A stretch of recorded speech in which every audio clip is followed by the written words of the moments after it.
बिस्मिल्लाहिर्रहमानिर्रहीम, अस्सलामुअलैकुम। आप देख रहे हैं JN न्यूज़ और मैं हूं आपकी मेज़बान सुंबल ज़िया।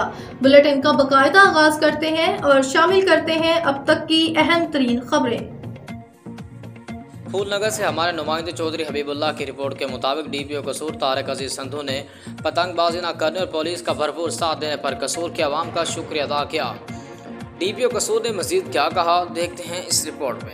कसूर के अवाम का शुक्रिया अदा करना चाहता हूँ कि उन्होंने पतंगबाजी की रोकथाम के हवाला से कसूर पुलिस के साथ ताउन किया, कानून की पासदारी की।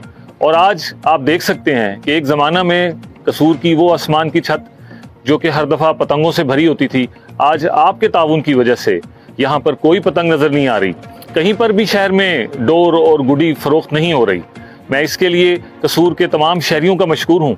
मैं अपनी पुलिस की बहादुर अफसरों को खिराज तहसीन पेश करता हूँ कि रमज़ानुल मुबारक में जहाँ वो रमज़ान बाज़ारों की ड्यूटी करते रहे, जहाँ वो निगहबान रमज़ान प्रोग्राम के लिए जो ज़िले इंतज़ामिया उनके साथ काम करते रहे, और इसी तरह से जहाँ वो मसाजिद ड्यूटी, रात की महाफिल की ड्यूटी और जुमा नमाज़ों की ड्यूटियाँ करते रहे, इसके साथ उन्होंने दिन रात मेहनत करके पतंगबाजी के ख़िलाफ़ भरपूर मुहिम में कामयाबी हासिल की।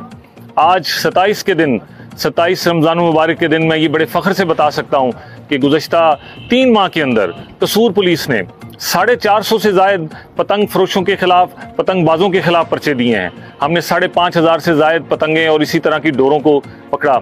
हमने बैनसुबाई गैंग को बस्ट किया। हमने यहाँ पर पतंग बनाने वाली, धाती डोर बनाने वाली फैक्ट्रियों को और इसी तरह से जो डोर सप्लाई करने वाले नेटवर्क थे, हमने उनका खात्मा किया। हमने पतंग बनाने वाली फैक्ट्रियों को ख़त्म किया। लेकिन मैं इसके साथ साथ आज के दिन अपने शहरियों को ये बताता चलूँ कि इस खूनी खेल से दूर रहें, अपने बच्चों के मुस्तकबिल को तबाह मत करें, इंसानी जानों की कदर समझें और इंसानी जानों को बचाने के लिए अपना किरदार अदा करें। शुक्रिया।